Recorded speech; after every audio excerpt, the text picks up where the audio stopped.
Hello and welcome back to Tech Days Online for our last session of the day. I'm joined by Mike Does Big Data, my very good friend, Dr. Michael Rees, who has come up with this amazing thing called U-SQL. And I thought T-SQL was everything. Michael, what is this and what's it all about? You have 45 minutes on your chosen subject. Thank you, Andrew, and it's a pleasure to talk to you all about U-SQL, which is not called U-SQL because of U coming after T, but for some other reasons that I will be explaining as part of the presentation.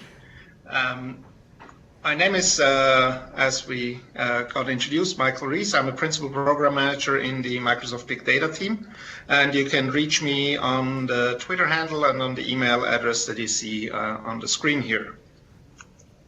So let me first quickly talk a little bit more about the environment in which we actually offer U-SQL to kind of give you an insight into why we think that we need yet another query language. Over the last couple of years, people have started to develop a new paradigm called the data lake approach. Now, it's not really that new, and it's basically an augmentation to the existing data warehousing paradigms that have been around for a while. The main idea is that you have now so many data sources of different types of data, not all just relational data, that you want to process and analyze and basically build your own data warehouses on for future analytics. However, in the traditional data warehousing approaches where you basically do a schema-first design, you schematize the data, you store it in your favorite star schema, and then you can only answer the questions that that star schema is designed to be answering. The data lake gives you the ability to always go back to the original data formats and create new data marts when new questions come about that you want to have answers for. In addition, you can also use the data in the lake to do things like data mining and experimental analysis, where you try to find out what are the questions that you actually want to have answered on the data. So it gives you even like more experimentation capabilities as well. So on the data lake, you basically want to get the data in its original format into that store. Storage is fairly cheap and nowadays fairly unlimited. And then you basically schematize on read when you want to do the analytics. So you basically then create your data marts as part of a data processing, data cooking job that is normally done with batch queries. And then you basically put your interactive queries and real-time analytics on top of it. In addition, you can do machine learning and other cognitive processing of your data to learn more about the data that you might have inside your store and inside your lake, and trying to find out what you actually want to have answered and what are the interesting things, the interesting questions to ask. So Microsoft now has provided an Azure Data Lake offering in the context of Azure based on our own internal big data platform.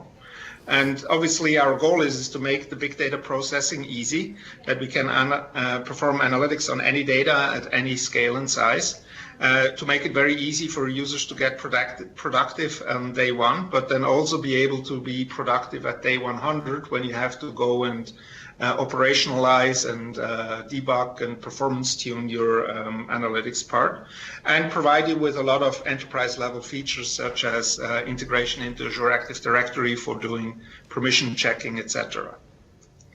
Now, the Azure Data Lake components that we have in Azure are three. We have the storage layer, which is a Web HDFS based cloud scale store that allows you to store your files in folders.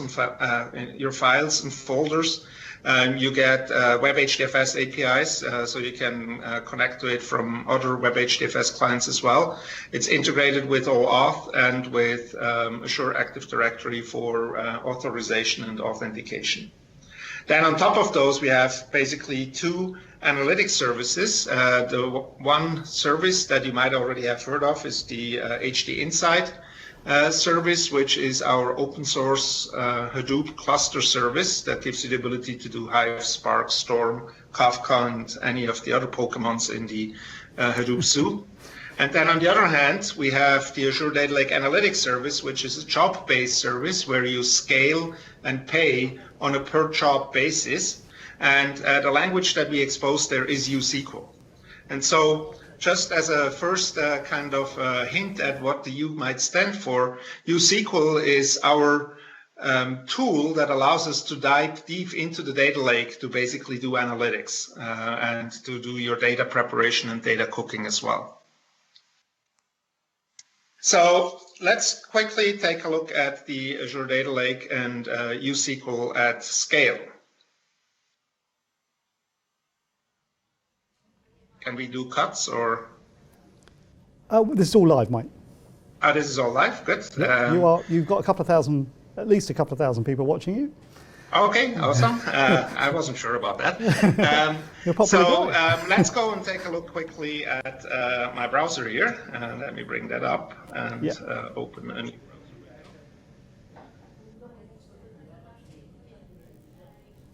And let's go and open the portal. That's the first way of approaching basically USQL and the Azure Data Lake. Mm-hmm. And what I have here is now I basically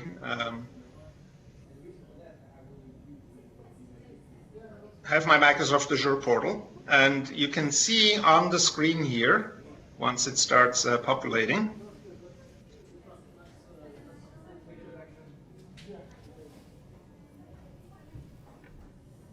it's a little bit slower than I hoped.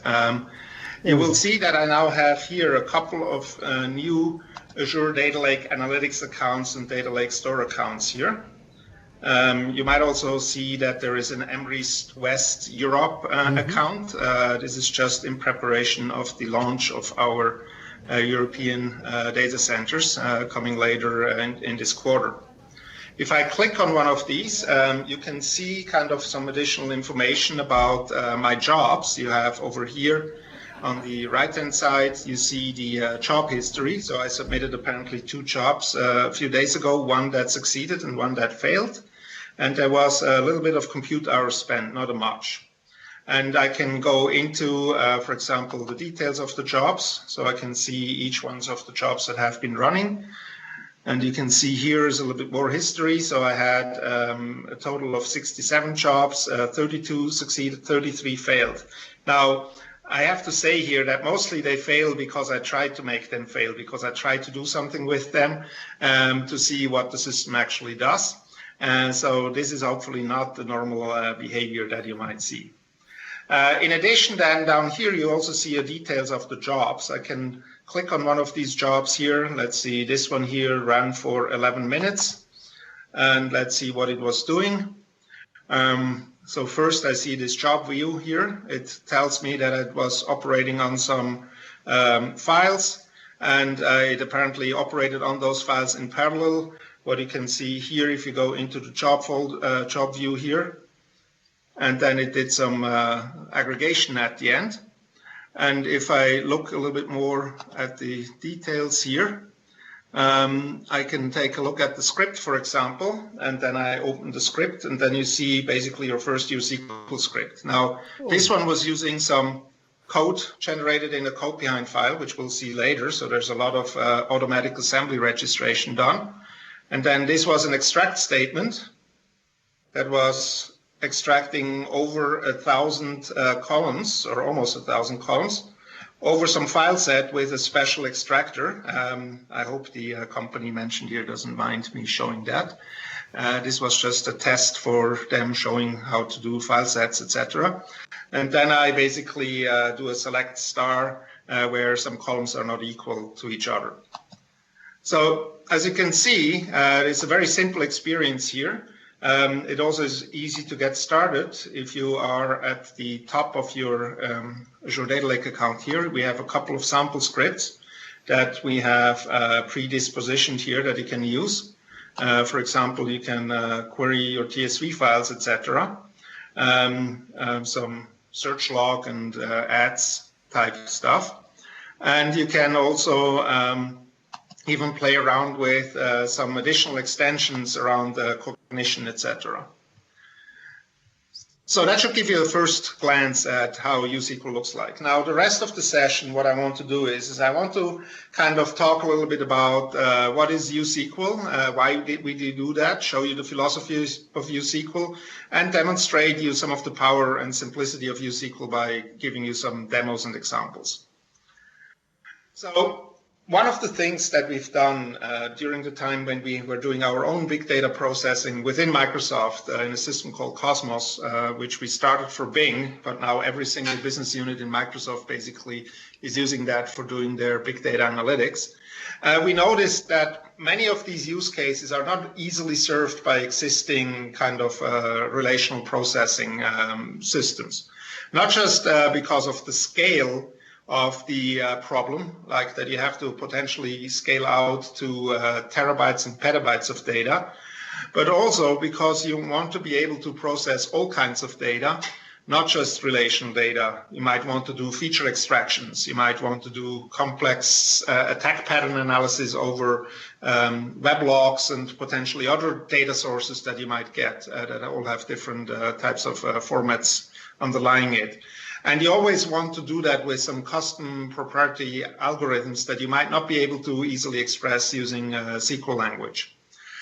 So our goal basically is to give you kind of a system and a language that makes this very easy, that allows you to easily process any type of data, use your custom algorithms easily, and then be able to scale those custom algorithms to any size and be efficient.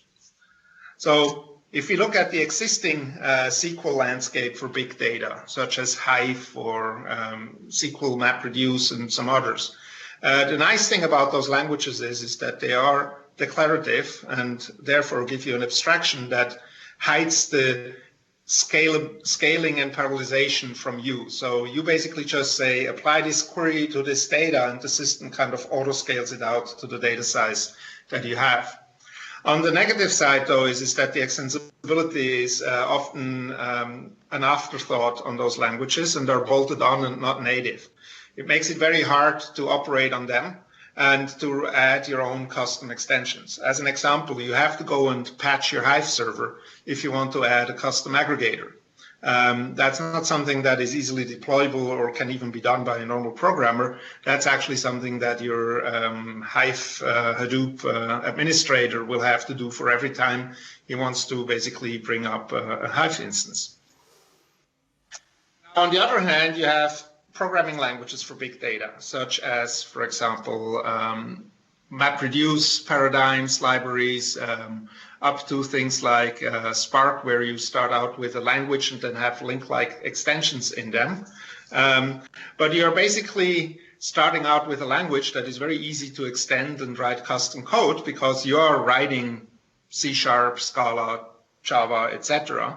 But you don't have a lot of declarativity in this context. I mean, even in the context of Spark, where you have link expressions going into data frames or so, often if those data frames do not fit into memory, then you will really have to know how that code works. And if you have Python code or Java code around it, then the system cannot really reason across those boundaries between the declarative part and the programming part, and cannot do a global optimal optimization of the problem.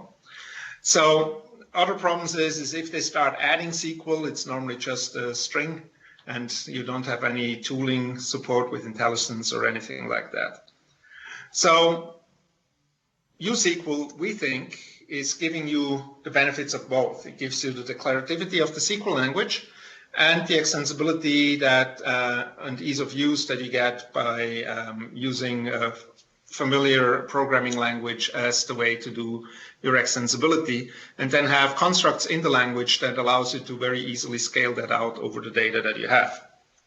So the official reason why it's called unifying, why it's called USQL is because it unifies the unstructured and structured data processing, the declarative SQL and custom imperative code.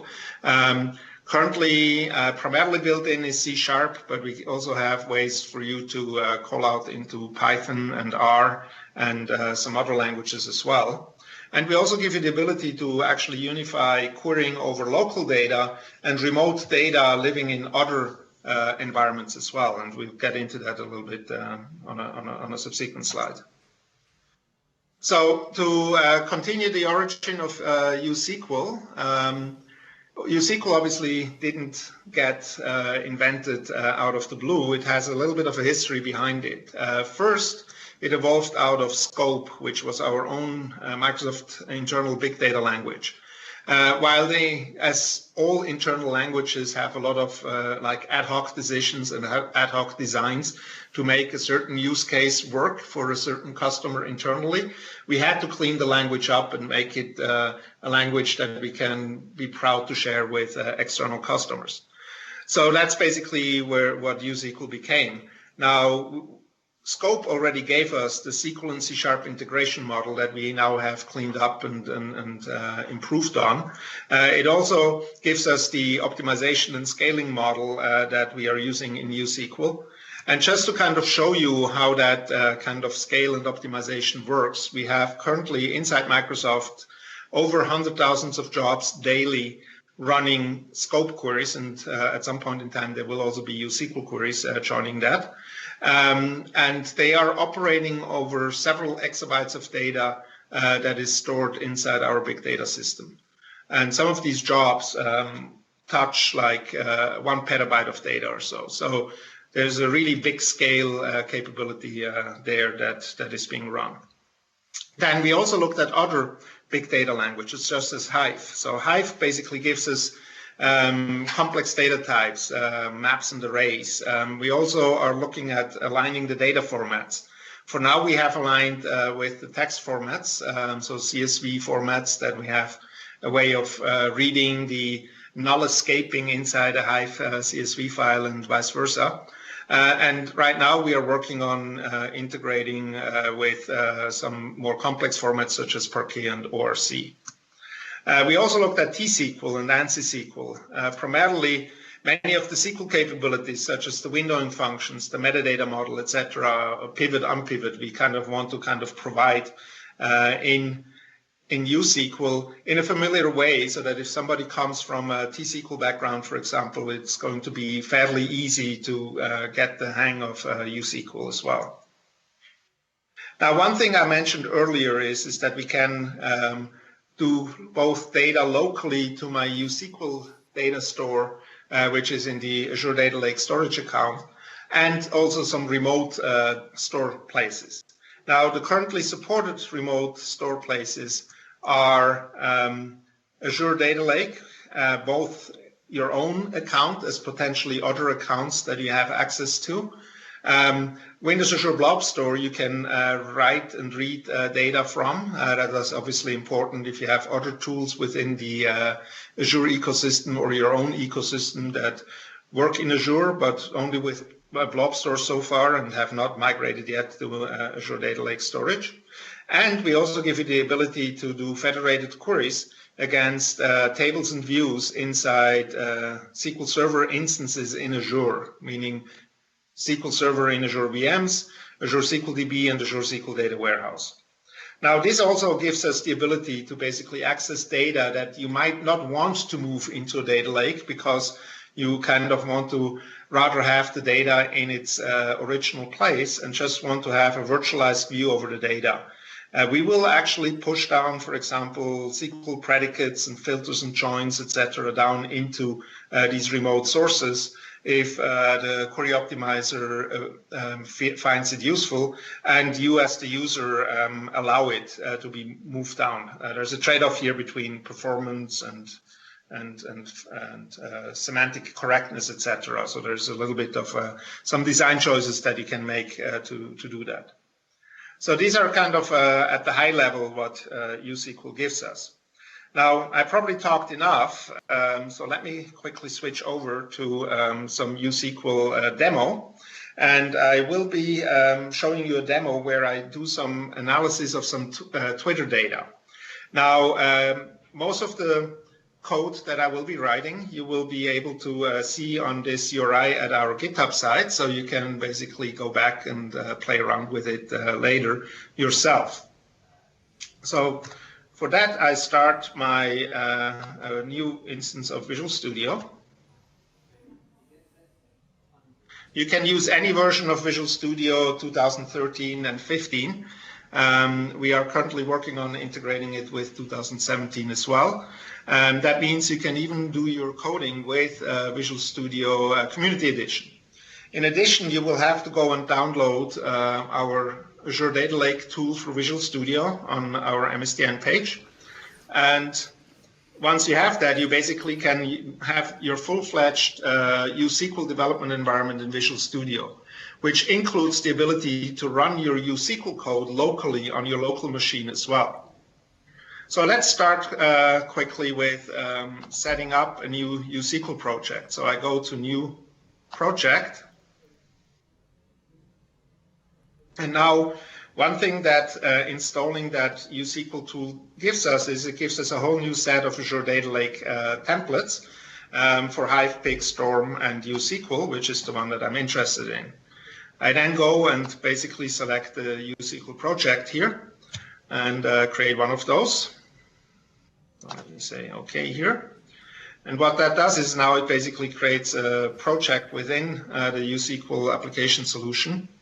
That, as we will see hopefully in a second, contains the ability to write uSQL scripts and submit them.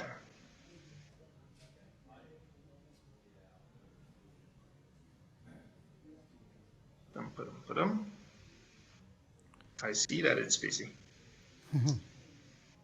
Okay, here it is. So let me first show you over here on the right side in the Solution Explorer what you're seeing here. What you see here is you basically have that project. You can have more than one uSQL project inside the solution. And then down here you have a script.usql file. Now this one has a triangle in front, so let's see what is behind that triangle. Let me open that quickly. And you now see that there is a script.usql.cs code behind file. Now, some of you might be familiar with the notion of a code behind file, which means that you can write code that gets then by the tool associated with the script itself so that you can invoke that almost transparently from within the script without having to do all the registration and bindings and references and all that stuff yourself. So the only thing is you have to write it there. We'll show you that in a minute, hopefully. So now let's increase the font size here a little bit. And then let's think about what we actually want to do. We want to go and access some data inside my samples folder. So I go into my samples folder here. This is now browsing through the Azure Data Lake storage account that is associated with my analytics account. In this case, I think it's my West EU account here. And you see in this folder here, I have a couple of files that are all ending tweet.csv. So let's drill into one of those.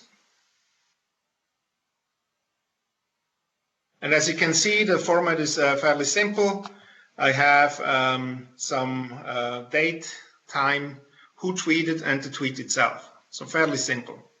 So let me now go and write a script that does some interesting investigations about the tweets. In particular, let me see how many times somebody got mentioned inside those tweets. So the first thing I need to do is I need to schematize that CSV file. In uSQL, we have an extract statement, so you can do that without actually having to go and create a metadata object like a table. You can just say something like @t equals extract. And now the thing I'm adding here is basically the date, string, time, string, author, string, tweet, string. Now I read that from a file. I will copy the location in a minute from the Explorer. And I have to provide now some custom code that is going to parse the file and transforms it into this row set. Now we have built in some extractors for file formats like CSV, so I'm using that. But if I have a custom file format, I can go and write my own custom extractor and invoke that. Now I can copy the relative path paste that in here, and voila, I already have schematized my file here. Now, at the end, since this is currently only a patch service, I have to output my result to some location. So let's say output result.csv. Again, I provide outputter, this time, again, a built-in one called CSV. And now what I have to do is I have to transform my T into my result here. Now, if I would be doing a calculation, counting the number of authors inside that file, I would just say address equals select author, comma, count star as tweet count from at T by and author. If I would do that, voila, I would have written a simple SQL statement to basically do this transformation. Now, while you're looking at this script, one thing that is important to notice is even though I have three statements here, these two assignments, and then the output statement of the last assignment here, this all gets executed as a single statement. Basically, these names here are just named expressions, and they will be composed into a single execution tree, which then gives us a global view of the script for optimization purposes. So I can easily, the optimizer can easily move predicates into other places earlier to the extraction, for example, can do column pruning, all kinds of things that if you would do that step-by-step execution, you would not be able to do so. So this kind of gives us a very highly optimizable, yet simple to write script experience. But now I didn't want to count the authors. I wanted to count the people that got mentioned inside the tweets. Now, this is obviously something that is hidden inside the tweet itself. Now, how do I get to this? Well, use SQL because, as you notice up here, the data types of my scalar values are C# data types, in this particular case string. I can very easily use C# now to extract things out of that tweet. So what I can do is I can extract my mentions in two steps. The first step is I go and use my tweet dot, and now I parse my tweet into extract just the mentions. As you can see here, as soon as I dot into my string data type, all my string methods of the string class is becoming available to me in useSQL from C#. So I can now say split. For example, split by spaces, so I get my words. And now I have an enumerable of strings containing the words, so I can apply a link expression where clause, where I say only give me those x's back where the x starts with an ampersand, which is, or the @ sign, sorry, which is the sign for being tweeted at or being mentioned inside a tweet. Now, this is an enumerable of string. In useSQL, the only data types that we can flow are the built-in data types, and that's called SQL array here for useSQL. So I cast this into useSQL string data type and give this a name, mentions, and then obviously I have to get this from my T's up there.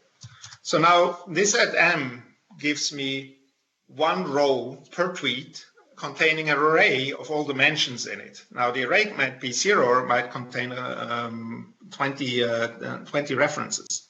So now what I want to do is to use my count group by. I need to pivot my arrays into one row per element. Now this I can do with some useSQL/tsql like magic. So I reuse my m name here. And now I say select mention from my old m, cross apply. Now, cross apply you might be familiar with in SQL Server. What this does is it takes a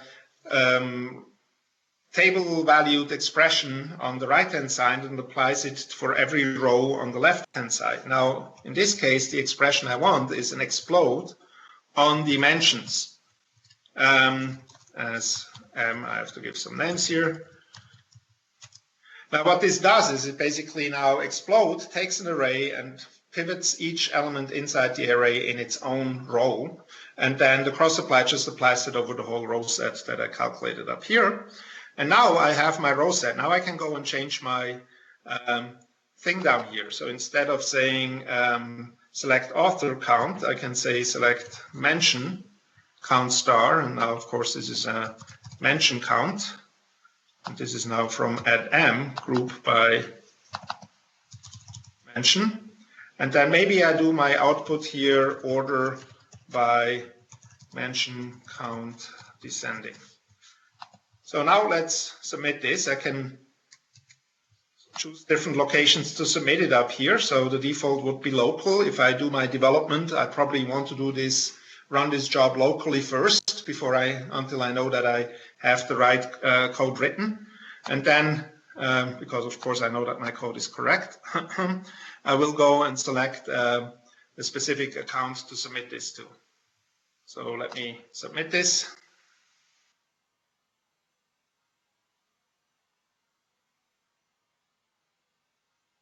And now you see another thing about the tooling here. I mean, USQL has some of the most advanced tooling that I have seen for any big data system, or probably the most advanced tooling.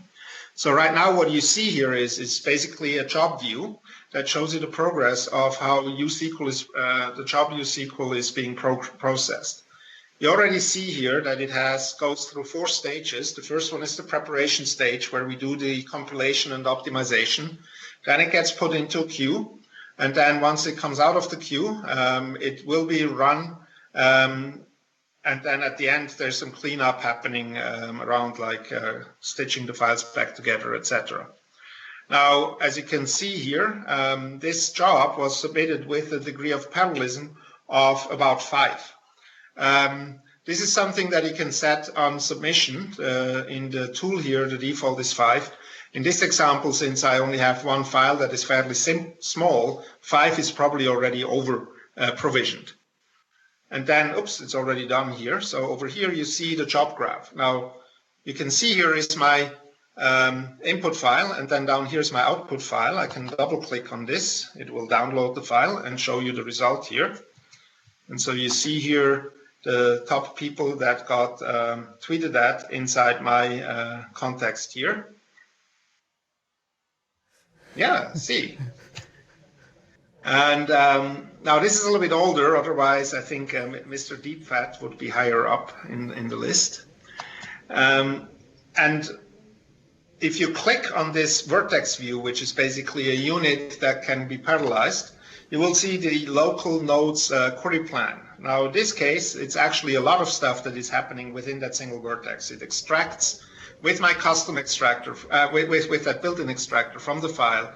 It does some projection, it does all the C# application, it does the cross-apply, it does some grouping here so that it can do the group by, and then it does some sorter at the end to do the output sorting, and then at the end it does the output. So this is, in this case, done in a single vertex. Obviously, more complex job graphs might have a lot of different stages and vertices that it's executing on. So now the next thing I can do is I can just go and say, well, maybe that's not enough. So let's go back to the presentation and continue a little bit more.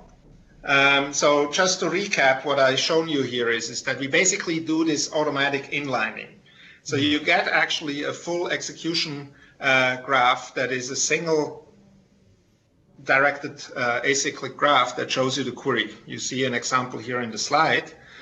Maybe let me quickly zoom in a little bit so you can see a little bit more what this looks like. So you can see here I have a lot of different selects and unions and some joins, etc., all operating on that data. And if I then go and actually execute that, I get a job graph that looks a little bit more complicated, like this one down here. So in this case, you can see I read from several hundred files here on the inside. I have many different stages and vertices that do, and I can turn in the tool different heat maps on to see where most of the time is being spent for processing, for reading, for writing, etc. And that way I can identify bottlenecks inside my script and start working on that as well. So there's a lot of tooling around there that allows me to go and fine tune and figure out what the job is actually doing. So you have seen that I can do unstructured file schema on read with an extractor here. Now we have built-in extractors, but there's also custom extractors, and we have a few custom extractors on our GitHub site, which is usql.io, where you can get JSON, XML, and Avro extractors currently available, and then some sample extractors just for showing how to write your own custom extractors. You can also write into the file, and again, this is similarly done using an output statement, and again, we have built-in and custom outputters. Now, the file paths that you specify are either file paths relative to your default Azure Data Lake storage account, or you can give absolute paths to either another Azure Data Lake storage account, where you just have to then have access to through your Active Directory entry, or Windows Azure Blob Store accounts, which have to be registered with your Azure Data Lake account so that the storage key becomes accessible and you can access the containers and the accounts. Now, NewSQL obviously is highly extensible. So you've seen now just how easy it is to use C# expressions inside my select statement. But of course, after a while, I probably don't know anymore what this C# expression actually means. Mm-hmm. So maybe I just want to go and wrap that into a function. So I can do this fairly quickly. I probably want to expose that through a namespace called tweet analysis, maybe a class UDFs, and then have get mentions of tweet. And in order to be able to do that, I now have to go into my code behind file. Let me increase that font size quickly. Say tweet analysis, then add a new public class, and I call that UDFs, I think. And then in here I have a static public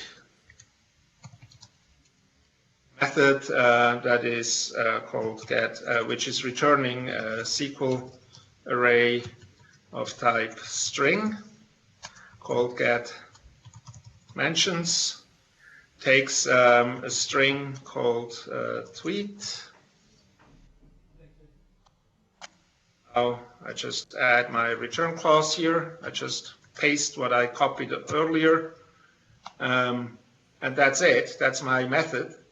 And now if I go and submit that script again, it will now basically use that code behind file to do so. Now, as a next step, I can go and take that code behind file, put it into a separate C# class.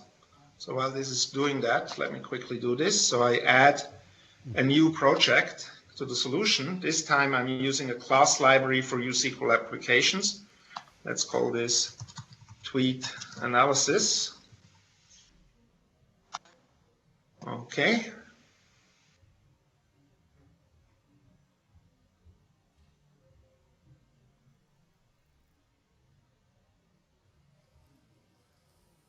Okay, now this has already been pre-populated with some pattern here, but I'm not really interested in that.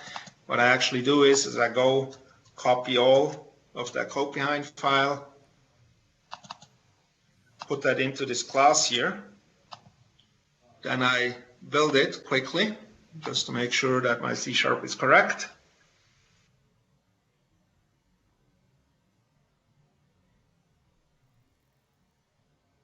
My laptop is a little bit slow today. So it succeeded. So now I can right-click on this class and zoom into the register assembly statement, which I get here. So that now allows me to register this code inside my account here. So let's just go to one of those accounts, for example, and I can give that an assembly name. So this is now registering that inside my database for reuse. So I can now reuse that with other people share it with other people inside my organization by just registering it once after I'm done with developing the code. And then other people can just reference to that if they have access to the corresponding database. And then my script would just have to have a reference statement added at the beginning here. So I would say reference assembly tweet analysis, since I'm inside the same database here.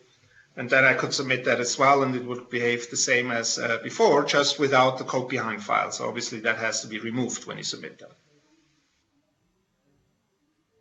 You can also write your own user-defined aggregates, your own user-defined operators. Unfortunately, we don't have enough time to show you that today, but I definitely have no problem coming back and give some more detailed presentations on that as well.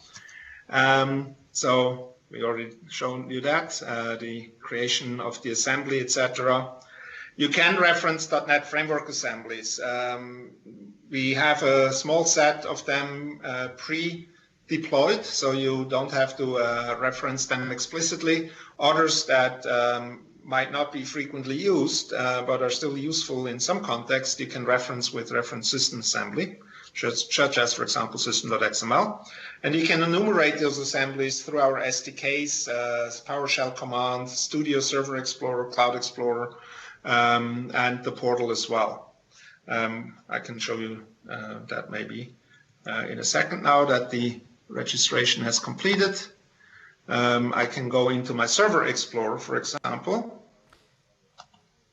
I can, actually I need to quickly change my subscription here. For some reason, Visual Studio always defaults to the first one in the list when I open it.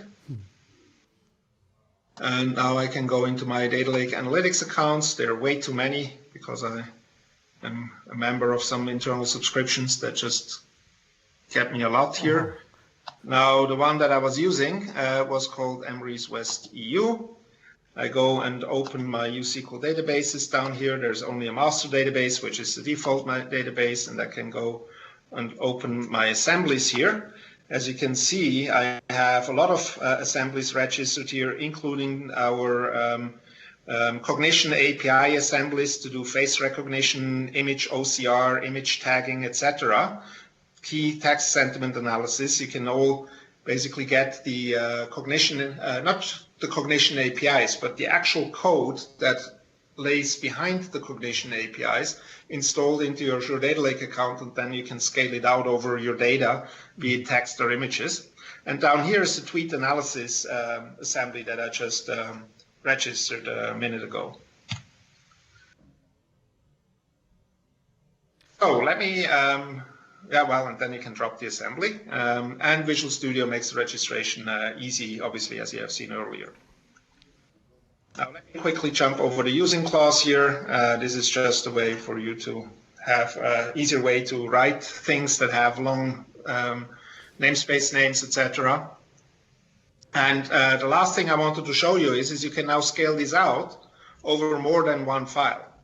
So if I go back here to my script that I had originally, and let me quickly remove the reference assembly and still use the code behind for a bit.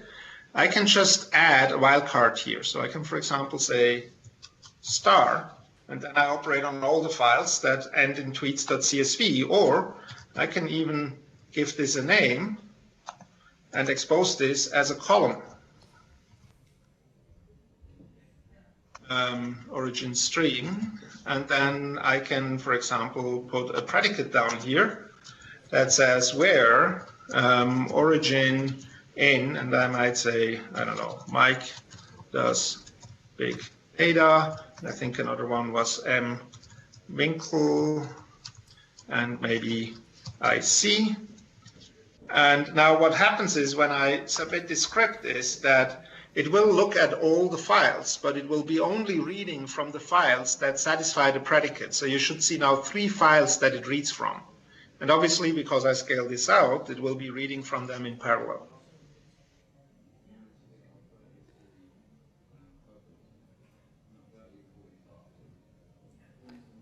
So while this is running, I think we are at the end of the 45 minutes. We are pretty much, Mike. Yeah. So I guess lots of resources on where to go and learn. I think you've shared that with us. I think for me, the key takeaways here is this will scale over hundreds and hundreds of files, thousands of files. And I just specify parallelism when I run it, and I haven't had to spend hours building a cluster, and it's using a language I love. Correct, yes. So as you can see, actually, I only have two stages here because I only have two files that it can query from. And this is true. I mean, you can do this over large amounts of data. Obviously, in this case, I have a little bit of a small data sets, but let me just show you maybe one thing here. I can go into one of our telemetry accounts here, look at the job history, and maybe see if I can find a big job to kind of just show you the complexity of what it can actually do. So this is going to take a while to load all the jobs that are running here. So for example, let's see, make that a little bit bigger. There's a 25-minute job here. Let me actually open that into a new window. So if you see how much data it read, it basically, in this case, read about 70 gigabytes of data and wrote about 46. So that's not really big data yet. Big data for us starts at the terabyte level. But you can see that the job graph is quite a bit more complicated here. I can just turn on maybe compute time heat maps, so I can see that there is a red blob here, which is doing an aggregation that is apparently a little bit more expensive than others. I can go into my diagnostics here, and I can load the profile for that job, which downloads more information about the job to my local machine. And then I can look at, for example, resource usage, and then I see how the job got scheduled. And this is showing you how much use you're making of the parallelism throughout the life of the job. Yes, correct. Mike, this has been absolutely fantastic. I'm going to have to let you go, but we are going to have to get you back because, I love talking about this stuff, and I hope one of the viewers have really, really enjoyed this. So if we can just have a look at your final slides, so where people can go and find some more, I'll wrap it up for the day. Sure, let me go to the end here. Thank you. So additional resources that we have is we obviously have our uSQL GitHub communities page where you can find a lot of sample codes and can also contribute your own code if you want to. Then we have two blogs where I sometimes blog, both my own and the Azure Data Lake blog. And there are a lot of videos on Channel 9 of presentations that myself, Savine, and others in the team have been giving on Azure Data Lake and uSQL as well. Then we have documentations and articles available both on MSDN and on the Azure the docs page on Azure. And also there are, I think now 2 magazine articles on uSQL available in the MSDN magazine from last year. Then we also have places where you can provide us feedback, so you can give us production wish list feedback at our user voice location, which is shortened here to aks.ms ADL feedback. And then obviously we are hanging out on our Azure forum, on Azure Data Lake, as well as on Stack Overflow to answer any questions that people might have about the product itself and using it. Thank you very much indeed for all those resources, Mike.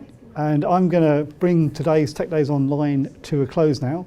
Thank you again for taking your time, especially family time out from where I guess you're in Switzerland somewhere. Yes. Have a lovely time over there. Enjoy the driving. We'll speak about that soon. And to everybody watching Tech Days Online, please tune in again tomorrow. It gets even more interesting as we start looking at open source and the cloud with my very good friend Rick Hepworth, with a little bit of help from me. I've been Andrew Fryer. Thank you very much for listening.